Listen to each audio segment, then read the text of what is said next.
Hello students. तो मैं आपके लिए एक बहुत ही इंटरेस्टिंग टॉपिक लेके आया हूँ। ये टॉपिक बहुत ही अंडररेटेड टॉपिक में काउंट होता है नीट के पॉइंट ऑफ व्यू से। मैंने बहुत बच्चों को देखा है इस टॉपिक को बहुत कैजुअल लेके चलते हैं, उनको लगता है कि यार इससे क्वेश्चन क्या ही बन सकता है। लेकिन मैं पर्सनली इस चीज़ को महसूस करता हूँ कि इस टॉपिक से ऐसे ऐसे क्वेश्चंस बनाए जा सकते हैं कि जिससे आपसे गलतियां कराई जा सकती हैं। तो आज मैं उन सारे गलतियों के चांसेस को खत्म करने के लिए इस टॉपिक को बहुत ब्रीफ में, बहुत शॉर्ट रिकैप तरीके से एक्सप्लेन करने आ चुका हूं। इस लेक्चर को पढ़ने के बाद मुझे नहीं लगता कि आपको इस टॉपिक से रिलेटेड कोई भी सिंगल डाउट रहने वाला है। आप 100% एनसीईआरटी कवर कर लोगे। एक चीज और रह जाएगा, वो डायग्राम है, उसके लिए भी लास्ट में कुछ ना कुछ बता दूंगा। चलो फिर स्टार्ट करते हैं। टॉपिक जैसे कि पीछे आप देख रहे हो बच्चा, ह्यूमन हेल्थ एंड डिजीज का यह आखिरी टॉपिक आता है। टॉपिक का नाम है ड्रग्स एब्यूज। पहले तो समझते हैं इसका मतलब क्या है। ड्रग्स एब्यूज का मतलब आप सिंपल शब्दों में समझो तो मिसयूज करना ड्रग्स का। जिन ड्रग्स का मतलब जो है किसी और सेंस से बनाया गया था, उस चीज को आप किसी और सेंस से इस्तेमाल कर रहे हो, किसी और तरीके से इस्तेमाल कर रहे हो, कुछ और सोच के इस्तेमाल कर रहे हो, that will be called as what, misuse कर रहे हो। और इसी चीज को हम अब्यूज के टर्म में रखते हैं। जैसे बहुत ही सिंपल एग्जांपल देता हूं आपको। आप देखते होगे कि आप जब कफ सिरप लेते हो तो कफ सिरप जो होता है वो बेसिकली आपके कफ के रिलैक्सेशन के लिए होता है। लेकिन आप उसके साथ ये महसूस करते हो कि आपको हल्का नींद आता है, आप काफ़ी सुस्त महसूस करते हो, और आपको जो है बहुत ज़्यादा जो है काइंड ऑफ डिजीनेस ऐसी चीज़ें हो जाती हैं। अब अगर आप उस नींद की गोली को लगातार मात्रा में सेवन करने लग जाओ, तब तो आपको फिर नींद ही नींद आएगा। तो अब व्यक्ति क्या करते हैं, इस चीज़ का अब्यूज करने लग जाते हैं, मिसयूज करने लग जाते हैं। वो इस चीज़ को इतना लेने लग जाते हैं कि उनको ये लगता है कि यार अभी सोने का दवाई हो गया, अभी नींद की दवा हो गई है। इससे क्या है, ये मिसयूज है, ड्रग अब्यूज में आएगा। तो इसी तरीके से डेफिनेशन बनता है आपका, केमिकल वो मटेरियल, वो कोई भी केमिकल मटेरियल जिसको लेना होता है अदर देन, जिसको लोग लेते हैं other than medical purpose, medicinal purpose, मतलब दवाई के तरीके से अलग तरीके से इस चीज का सेवन करना ही ड्रग अब्यूज कहलाता है। इसको जो है, इसकी खासियत समझना, यह अफेक्ट कर सकता है आपके शारीरिक कंडीशन, फिजिकल स्टेट को, mental condition and physiological condition. Physiological condition like आपके डाइजेशन को, आपके ब्रीदिंग रेट को, आपके कार्डियक एक्टिविटीज को, आपके न्यूरल कोऑर्डिनेशंस को, इन सब चीजों को ये जो है अफेक्ट कर सकता है ये ड्रग अब्यूज अगर भारी मात्रा में कर रहे हो तो। सोर्स इसके बहुत अलग अलग हो सकते हैं। ये प्लांट के फ्लावरिंग हिस्से से भी लिया जा सकता है। फ्लावरिंग का एक सबसे बेहतरीन एग्जांपल धतूरा। आपने कई बार अपने घरों में अपने मम्मी लोगों के द्वारा ये जरूर सुना होगा, धतूर, धतूर का जो फूल होता है जो भगवान भोले को चढ़ाया जाता है। आपको ये नहीं पता कि वो धतूरा भी एक तरह से ड्रग अब्यूज में इस्तेमाल होता है। जी हाँ, वो भी एक नशीला पदार्थ में यूज किया जाता है। धतूरा हो गया, भांग का पत्ता हो गया, हेम फ्लावर बोलते हैं जिसको, ये सारी चीजें नशे में ही इस्तेमाल की जाती है जनरली। अगला है बच्चा फंजाई। फंजाई के बारे में वैसे तो इस चैप्टर में गिवन नहीं है, लेकिन इसके बारे में जो है आपके क्लास 11 के थर्ड चैप्टर प्लांट किंगडम में थोड़ा सा मेंशन्ड है। तो फंजाई में एक एग्जांपल आता है क्लेविसेप्स परप्यूरे का, जो कि एक एलएसडी ड्रग्स के लिए इस्तेमाल किया जाता है, तो वो भी ड्रग अब्यूज में आता है। तो ये भी याद रखना, क्लेविसेप्स परप्यूरा बोल रहा हूं मैं, ठीक है। और एग्रोट ऑफ राई भी है, लेकिन आप बस क्लेविसेप्स परप्यूरे याद करना एलएसडी के अंदर। चलो अब आगे बात करते हैं बच्चा लोग, स्टार्ट करते हैं एक एक करके। मैंने यहाँ पे बहुत ही प्यारा सा एक चार्ट डिजाइन किया है, आपको बस ये चार्ट फॉलो करते चले जाना है, आपको ये चैप्टर ही खत्म हो जाएगा। चलो फास्ट। ओफियोइड की बात करते हैं बेटा। पहला ड्रग है ओफियोइड। ओफियोइड का रिसेप्टर क्या है सर, ये रिसेप्ट कहाँ करता है इस ड्रग को? तो ये सीएनएस हो सकता है या फिर जीआईटी हो सकता है। सीएनएस का मतलब सेंट्रल नर्वस सिस्टम, आपका ब्रेन स्पाइनल कॉर्ड, आपका न्यूरल सिस्टम, और आपका जीआईटी मतलब गैस्ट्रो इंटेस्टाइनल ट्रैक्ट, मतलब आपका पूरा का पूरा डाइजेस्टिव ट्रैक्ट को इंक्लूड कर सकता है ये इसके रिसेप्टर्स हैं। सोर्स क्या है सर? तो इसको सोर्स जो है वो लेटेक्स ऑफ पॉपी प्लांट, एक पॉपी प्लांट होता है जिसका बोटेनिकल नेम होता है पैपेवर सोमनिफेरम। इस प्लांट के लेटेक्स वाले हिस्से को अगर आप निकालते हो, उसको निकालने के बाद केमिकली ट्रीट करने के बाद इस ड्रग को बनाया जाता है। अगर मैं इसके टेस्ट की बात करूं तो इसमें कोई सा भी टेस्ट नहीं होता, ओडरलेस होता है, कलर सफेद होता है, बिटर होता है, बहुत कड़वा होता है, क्रिस्टल जैसा होता है। आपने कई बार मूवीज के सीन में देखा होगा ड्रग्स पाउडर, व्हाइट सफेद पाउडर देखा होगा आपने, तो वो जो सफेद पाउडर होता है बच्चा, वो ओफियोइड ही होता है एक्चुअली में। तो ये मूवीज वगैरह में बहुत फ्रिक्वेंटली दिखाए जाते हैं। एक मूवी थी हेरा फेरी, मुझे याद है, उसमें लास्ट के सीन में इस ड्रग के बारे में, मतलब ड्रग को दिखाया जाता है ऐसे पत्ते ना पाउच में रखा गया हुआ प्लास्टिक के अंदर। इसका इनटेक क्या है सर, इसको लेते कैसे हैं? तो आपने ये चीज भी मूवी में कहीं ना कहीं देखा होगा, स्नॉटिंग और इंजेक्शन के माध्यम से। जो नशे, जैसे नशे वाले कई सारे मूवीज है ना जिसमें नशे की सीन दिखाई जाती हैं, उसमें स्नॉटिंग दिखाया जाता है। ऐसे लाइन से वो एटीएम कार्ड वगैरह लेके और उस लाइन से पूरे पाउडर को रखते हैं और फिर उसको नाक से स्नॉट करते हैं, नाक से लेते हैं उस चीज़ को। इंजेक्शन के माध्यम से भी लेते हैं, ठीक है ना। तो ये इस ड्रग के इनटेक के सोर्सेज हैं, तरीके हैं। एग्जाम्पल की बात करूं बच्चा तो इसके एग्जाम्पल मॉर्फिन है, स्मैक है और हेरोइन है। इसके बारे में थोड़ा सा मैं यहाँ पे समझाऊंगा बिकॉज यहाँ से क्वेश्चन अच्छा बनता है। देखना, मॉर्फिन देखो इसका मेन ड्रग है, मतलब ऑफवाइट का मेन ड्रग है मॉर्फिन। मॉर्फिन में हम एसिटाइलेशन करते हैं। एसिटाइलेशन एक केमिकल प्रोसेस है जिसमें हम एसिटाइल ग्रुप को ऐड करते हैं। तो मॉर्फिन के अंदर हम जब एसिटाइलेशन करेंगे तब जाके वो हेरोइन में कन्वर्ट हो जाएगा। इसलिए जो हेरोइन होता है वो मॉर्फिन का डाई एसिटाइल मॉर्फिन कहलाता है। ठीक है, अब स्मैक क्या है? स्मैक जो बच्चा एक इंटरमीडिएट प्रोडक्ट है, मतलब आप मॉर्फिन से जब हेरोइन बना रहे होते हो तो उसके बीच में कहीं पे स्मैक बनता है इंटरमीडिएट की तरह। तो कई जगहों पे हेरोइन को स्मैक बोलते हैं। ठीक है, एक ही बात है, आपको बस फिलहाल इतना ध्यान रखना है, हेरोइन जो है वो डाई एसिटाइल मॉर्फिन ही है। ठीक है, उम्मीद करता हूं यहां तक चीजें समझ आ रही हैं आपको। नेक्स्ट देखो, एक्शन रिएक्शन की अगर हम बात करें बच्चा, तो इसका एक्शन क्या है, एक्शन और रिएक्शन क्या है बॉडी के ऊपर।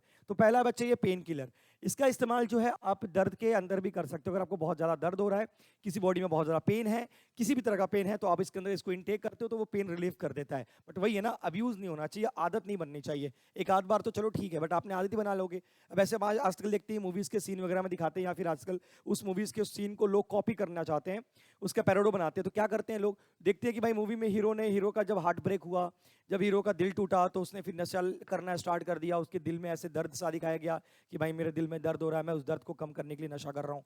तो ये चीज़ ना लोग अब जो है रियल लाइफ में परफॉर्म कर रहे हैं। वो तो रियल लाइफ है, वो तो एक कैमरे के पीछे की कहानी है, बट ये तो कैमरे के सामने का मतलब ये तो दुनिया के सामने हो रहा है चीज़ें, है ना। तो उसमें यही करते हैं। तो ये पेन को रिलीव करता है, एक आध बार ठीक है, बट अगर आदत लगी तो फिर प्रॉब्लम है। सीडेटिव का मतलब नींद की अच्छी दवा भाई, इसको लेने के बाद आप सो जाओगे, पड़ जाओगे बेड पे, उठ नहीं पाओगे, उठाने से नहीं उठोगे। फिर ऐसा समझ लो कि आधी मृत्यु मिल गई आपको, आधा मौत मिल जाता है इसके अंदर। फिर वही है ना कि लोगों को आजकल नींद नहीं है। अब जिसको नींद नहीं है उसको इसकी आदत लग जाती है, अब एक नींद लाने के लिए इसको लेने लग जाते हैं, और कई बार ये चीज़ बहुत ज़्यादा नुकसान करता है। अगला है सर्जरी के अंदर इस्तेमाल। ठीक है, अब सर्जरी में क्या इस्तेमाल है सर, पेन किलर है ना, बोला तो अभी। तो सर्जरी करोगे तो पेन होगा, उस पेन को बचने के लिए, उस पेन से बचने के लिए, उस पेन को सुन करने के लिए आप इसको सर्जरी में भी यूज कर सकते हो। नेक्स्ट है slow down the body function. आपने मूवीज में ही ये चीज़ देखा होगा, या फिर अपने भी कभी फील किया होगा कि अगर आप कोई ड्रग्स लेते हो या फिर कोई भी नशा का चीज़ आपके आसपास में जो व्यक्ति लेता है, वो पूरी तरीके से एकदम सुन पड़ जाता है, एकदम बॉडी पूरी तरीके से एकदम होल्ड अप हो जाती है। तो वैसे कंडीशन में बॉडी के फंक्शन को स्लो करने का काम करता है। तो देख लो, फायदे हैं, लेकिन वही है ना, अब्यूज किया तो फिर नुकसान ही नुकसान हो जाएंगे। ठीक है, तो मूवीज के सीन को कॉपी मत करना भाई, उनका दिल नहीं टूटता। ठीक है ना, वो मूवीज के सीन के अंदर वो परफॉर्म करते हैं, लेकिन जो रियलिटी में दिल टूटता है उसका ये इलाज नहीं हो सकता, क्योंकि दिल कभी टूटता ही नहीं है, तो पेन होगा कहां से, ये सब कहने वाली बात होती है। उम्मीद करता हूं समझ गए होगे। नेक्स्ट नेक्स्ट जो ड्रग है बच्चा, वो है हमारे पास कैनाबोनाइड्स की बात करें सर, तो कैनाबोनाइड्स का रिसेप्टर जो है वो बहुत सिंपल है, सी से कैनाबोनाइड और सी से सीएनएस, याद कर लो। ठीक है, सी से कैनाबोनाइड और सी से सीएनएस। सीएनएस में भी मेनली ये ब्रेन को टारगेट करता है, हमारे ब्रेन को। ठीक है ना। नेक्स्ट सर, इसके सोर्स की बात करते हैं, ये कहाँ कहाँ से मिलता है। तो देखो बच्चा, ये इन्फ्लोरेसेंस, फ्लावर, लीफ, ये सारे प्लांट के पार्ट्स हैं, या फिर रेजिन, इन सब के, ये सब पार्ट्स ऑफ प्लांट, कौन से प्लांट, कैनबिस सटाइवा एक प्लांट होता है बेटा, उस प्लांट के इन सब हिस्से से इसको बनाया जा सकता है केमिकली ट्रीट करके, तो ये कैनाबोनाइड्स बन जाएगा। ठीक है, अगर मैं इसके इनटेक की बात करूं तो इसे कैसे लेते हैं, आपने बच्चा गांजा जरूर सुना होगा, गांजा, चरस, हशीश, ये सब जरूर सुना होगा, भांग वांग, तो ये सब क्या है, ये सब कैनाबोनाइड्स कैटेगरी के अंदर आता है। तो जो गांजा है, आपने देखा होगा गांजा जो है लेते लोग कैसे, गांजा जनरली फूकते हैं, गांजा फूकना मतलब इनहेलेशन, उसको रेस्पिरेशन के थ्रू, ब्रीदिंग के थ्रू, मतलब जो सांस लेने के तरीके है ना, उस तरीके से उसको लिया जाता है। और सोचो वो कितना नुकसान कर सकता है ना। तो जितने भी स्मोक होते हैं, मतलब सिगरेट वगैरह या बीड़ी वगैरह गांव देहात में जो बनाया जाता है, हुक्का वगैरह, उन सब के अंदर इन्हीं के कॉम्बिनेशंस को डालते हैं। या फिर ओरल इंजेक्शन, जैसे भांग बोला ना मैंने, तो भांग ये लोग कैसे लेते हैं, भांग को डायरेक्टली मुंह में खा लेते हैं ना, मिठाई के रूप में, या फिर ऐसे भी जो है ठंडाई वगैरह में मिला के लोग डायरेक्टली खाते हैं या फिर पी लेते हैं। ठीक है, तो इसका ये है। एग्जाम्पल की बात करो तो सर इसमें एग्जाम्पल कौन कौन से हैं, इसमें एग्जाम्पल चरस है बच्चा, गांजा है, मारीजुआना है और हशीश है। इसको सिंपल याद करा देता हूं मैं आपको, इसको देखो याद करना बहुत सिंपल तरीका है। आप हशीश के ना आखिरी के सारे वर्ड्स देखो, पहला वर्ड छोड़ो, तो हशीश के पहला वर्ड छोड़ोगे तो एच हटा दो तो ये आशीष बन जाएगा। तो आशीष जो है वो मैरीजुआना के चक्कर में, मैरीजुआना जस्ट एक लग रहा है ना फीमेल नाम जैसा, तो आशीष जो है वो मैरीजुआना के चक्कर में चरस और गांजा लेने लग गया, ऐसे कुछ याद कर सकते हो, मैंने भी ऐसे याद किया हुआ है। तो आशीष मैरीजुआना के चक्कर में चरस और गांजा का नशेड़ी बन गया, आदत लग गई उसको और वो लेने लग जाता है। ठीक है, ये सीएनएस मतलब ब्रेन प्रेशर डालता है, ये भी समझ आ गया आपको। नाउ एक्शन एंड रिएक्शन की बात करूं बच्चा, तो देखो इसमें सी बहुत कॉमन है, सी से कैनाबोनाइड, सी से सीएनएस, और सबसे बड़ा असर इसका कार्डियोवैस्कुलर सिस्टम पे है, मतलब दिल, कार्डियो मतलब दिल, मतलब आपका हार्ट, और वैस्कुलर मतलब आपके पूरे ब्लड के जो फ्लो हैं उस पर पूरा असर डालता है ये, जिसमें generally heart beat rate, BP वगैरह बढ़ जाता है। इसका इस्तेमाल लोग डोपिंग के साइड में भी करते हैं, बट ये डोपिंग में मेनली ये नहीं है, डोपिंग में मेन कोकेन आता है, लेकिन इसका भी कुछ हद तक डोपिंग में इस्तेमाल होता है स्पोर्ट्स पर्सन के थ्रू। ठीक है, तो ये हमारा दूसरा ड्रग खत्म होता है। तीसरे ड्रग पे आते हैं बच्चा। तीसरा जो ड्रग है वो साफ साफ दिख रहा होगा आपका, कोकीन, जिसको कोका एल्कोलाइड के नाम से भी जानते हैं, ठीक है। अगर मैं इसके रिसेप्टर की बात करूं तो ये भी सी से कोकेन और ये भी CNS है, ये भी CNS ही होता है आपके brain and spinal cord region के अंदर। अगर मैं सोर्स की बात करता हूं तो देखो बेटा, ये कोका प्लांट है। कोका प्लांट जो है जनरली साउथ अमेरिका मतलब एंडीज माउंटेन के रीजन में, ये वहां पे एरिथ्रोजाइलम कोका करके प्लांट होता है ना, उस प्लांट से निकाला जाता है, ठीक है। Andes mountain, south America. Intake की बात करें सर, लेते कैसे हैं? अगेन ये भी पाउडरी फॉर्म में होता है सर, तो इसको भी स्नॉटिंग के थ्रू नाक से लिया जाता है, ठीक है, फाइन, ओके। एग्जांपल की बात करूं बच्चा तो कोकेन इसका बहुत ही बेहतरीन एग्जांपल है, ठीक है। कोकेन की बात करूं तो इसके 3 नाम और जाने जाते हैं, कोकैल्कोलॉइड या फिर कोक या फिर क्रैक, तीनों इसी के नाम है, कोकेन के ही नाम है अलग अलग, ठीक है। सर एक्शन रिएक्शन की बात करें तो देखो ये बड़ी खूबसूरत सा ड्रग है, मतलब ऐसे ना ये लगता बड़ी खूबसूरत है, लेकिन इसकी आदत ऐसी लग जाती है कि फिर ये बाद में खूबसूरत के साथ साथ बहुत खतरनाक भी बन जाता है, ठीक है। हर वो खूबसूरत चीज खतरनाक होती है, आपको पता होना चाहिए। तो यही कोकेन भी है, बहुत खूबसूरत है लेकिन बहुत ही खतरनाक है। कैसे? सर डोपामिन, डोपामिन से छेड़छाड़, मतलब आपका हैप्पी हार्मोन के साथ छेड़छाड़ करेगा, आपके हैप्पी हार्मोन से छेड़छाड़ करेगा। मेरे भाई समझ रहे हैं आप इस बात को? इसका मतलब है कि आपको इस ड्रग लेने के बाद ना खुशी ही खुशी महसूस होगी। आप देखते हो कि आसपास में कुछ लोग जब ड्रग्स ले लेते हैं, फिर कोई भी नशीला पदार्थ लेते हैं, तो या तो एग्रेसिव होते हैं, जैसा गाली गलौज करने लग जाएंगे, ठीक है ना। हमारे यूपी बिहार में देखा गया है, जब अभी तो खैर बिहार में दारू वारू बंद है, लेकिन जब था तो मुझे याद है, मैं आसपास में भी देखता था कि लोग जनरली दारू वारू पीने के बाद या फिर कोई भी नशा का चीज़ लेने के बाद एकदम से ऐसी हरकतें, नाले में गिर जाना, लोगों को गाली दे देना, बेना मतलब की अंग्रेजी बोलना, जिस अंग्रेजी से जिस इंसान को कोई ताल्लुक नहीं है वो अंग्रेजी बोल देना, कुछ भी एकदम अलग ही यूनिवर्स में जीना, ठीक है ना। तो ये वैसा नहीं, ये थोड़ा सा अच्छा है, ये अच्छा वाला महसूस कराता है, ये डोपामिन बढ़ाता है। मतलब आप एक बार पियोगे, हंस रहे हो तो हंसते रहोगे, खुश हो खुशी रहोगे, बस ऐसी कुछ लगता है इसके अंदर चीजें, है ना।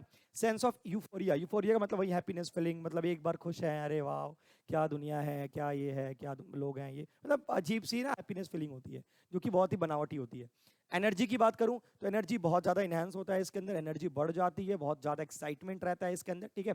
क्योंकि इसका अच्छा हाँ यही है डोपामिन, डोप टेस्ट, मतलब स्पोर्ट्स पर्सन जो एक्चुअल में जो इसका सेवन करते हैं वो जरा इसका, आपने कई बार सुना होगा स्पोर्ट्स पर्सन जो अपने परफॉर्मेंस को इंक्रीज करने के लिए, भाई किसी गेम से पहले हर स्पोर्ट्स पर्सन का डोप टेस्ट होता है। इसका मतलब ये है कि उसको जांचा जाता है क्या इस व्यक्ति ने किसी तरह कोई केमिकल इनटेक तो नहीं किया जिसकी वजह से बाकियों से अच्छा परफॉर्म कर जाए, क्योंकि बाकी लोग तो नॉर्मल बॉडी कंडीशन में जो है गेम प्ले करेंगे, लेकिन ये बंदा तो भाई अलग से अगर ड्रग इनटेक करके आए तो इसके अंदर तो अलग लेवल ऑफ एनर्जी होगी। अब अलग लेवल ऑफ एनर्जी अगर होगी तो उससे तो ये एक्स्ट्रा परफॉर्मेंस करेगा, तो एक्स्ट्रा परफॉर्मेंस की वजह से फिर बाकी संतुलन खराब होगा ना। तो इसलिए अब हर स्पोर्ट्स पर्सन को अपने स्पोर्ट्स इवेंट से पहले डोप टेस्ट कराना पड़ता है, और तब जाके उसका जो बोर्ड है उसको परमिट करता है कि हाँ आप अगले गेम के लिए अलाउड हो, ठीक है ना। ऐसे बहुत सारे स्पोर्ट्स पर्सन की जिंदगी बर्बाद भी हो गई इसी डोपिंग टेस्ट की वजह से, इसी नशे की वजह से। अगर ज्यादा इनटेक करोगे तो हेलुसिनेशन, हेलुसिनेशन मतलब समझ रहे हो ना, वो देखा होगा आपने बचपन में, वो जैसे कि क्या है वो जिन टपाक डम डम वाला दिखा ना आपने, कि एकदम सामने कुछ रख देते हैं ऐसे और नजरों से देखना होता है और फिर एकदम से आप उसके वश में चले जाते हो, अरे वशीकरण जैसा कुछ, आप उसके वश में चले जाते हो, तो ऐसा कुछ हो जाता है इसके अंदर। हेलुसिनेशन में सर घूमेगा, एकदम अलग ही दुनिया में रहोगे आप, ठीक है। तो इसके और भी सोर्स हैं, ऐसा नहीं कि सिर्फ यही है कोकेन है, इसके हेलुसिनेशन के और भी सोर्स है, लाइक एस्ट्रोपा बेलाडोना एक सोर्स है, और दूसरा है धतूरा। धतूरा जो है हेलुसिनेशन का बहुत अच्छा सोर्स माना जाता है, इससे ज़्यादा हेलुसिनेशन फील होता है। नेक्स्ट और द लास्ट हम बात करते हैं बच्चा, कुछ ऐसे ड्रग्स हैं जो सिंथेटिक ड्रग्स हैं, जो सिर्फ और सिर्फ हमारे द्वारा, यहाँ पीछे जो भी बताया था वो सब नेचुरली है, मतलब प्राकृतिक से मिलता है, प्राकृतिक से मिलता है, नेचुरली मिलता है, उसको हमने चेंजेस करे, उसमें हमने मॉडिफिकेशंस करी है, बट ये तो हमने ही बनाया पूरा। जिसमें पहला एग्जाम्पल है बार्बिटूरेट्स नाम है इसका, बेंजोडाइजापीन्स नाम है, और एक है आपका एम्फिटामाइंस। ये 3 आपके ड्रग्स हैं जो कि हेल्थी ड्रग्स में जनरली काउंट होते हैं, क्योंकि इनको हमने अपने हिसाब से डिजाइन किया हुआ है, क्योंकि कुछ काम इसका बहुत अच्छा है, जैसे like helping patient from depression. अगर कोई पेशेंट डिप्रेशन में, लॉन्ग टर्म डिप्रेस्ड है, स्ट्रेस में, एंजाइटी वैसे जिंदगी जी रहा है, तो उसके लिए ड्रग्स बड़ा अच्छा कारगर साबित होगा। इनसोम्निया, उसका नींद उड़ चुका है, नींद ही नहीं आता, काफी टाइम से नींद ही उड़ा हुआ है, उस कंडीशन में ये अच्छा काम करेगा। मेंटल डिस्टर्बेंस, अगर वो व्यक्ति मेंटली डिस्टर्ब है, मेंटली टॉर्चर्ड लाइफ जी रहा है, तो उसमें ये ड्रग्स बहुत अच्छे से काम आएंगे। तो ये उम्मीद करता हूं आपको ये सारे ड्रग्स वाले टॉपिक क्लियर हो गए होंगे। एक क्वेश्चन आपको परसों के एग्जाम में यहाँ से मिल सकता है, अंडररेटेड टॉपिक है, इग्नोर मत करना, आपको लास्ट टाइम जो है पढ़ने को मिलेगा। डायग्राम की बात करूं तो एक बार आप स्ट्रक्चर जरूर देख के जाना, और ये वाला पॉइंट जरूर याद करना, डाई एसिटाइल मॉर्फिन वाला। एग्जाम डायरेक्ट एग्जाम में पूछ सकता है कि मॉर्फिन एंड हेरोइन में डिफरेंस क्या है। तो मॉर्फिन के साथ एसिटाइलेशन करा दो, जस्ट एक केमिकल रिएक्शन है, एसिटाइल ग्रुप को ऐड करना। एसिटाइल ग्रुप आप जानते हैं CH3COO ग्रुप को बोलते हैं। अगर आपने उसको ऐड कर दिया तो फिर इसमें हेरोइन में कन्वर्ट हो जाएगा। और स्माइकी आप जानते होगे ना, तो स्माइक एक इंटरमीडिएट प्रोडक्ट है, मतलब इन दोनों के बीच में बनने वाला प्रोडक्ट है। लास्ट टाइम बोल रहा हूँ, इसको पढ़ के जाना, फायदा होगा, आप एग्जाम के बाद मुझसे बात करना। थैंक यू, मिलते हैं फिर नेक्स्ट क्लास में। Thank you.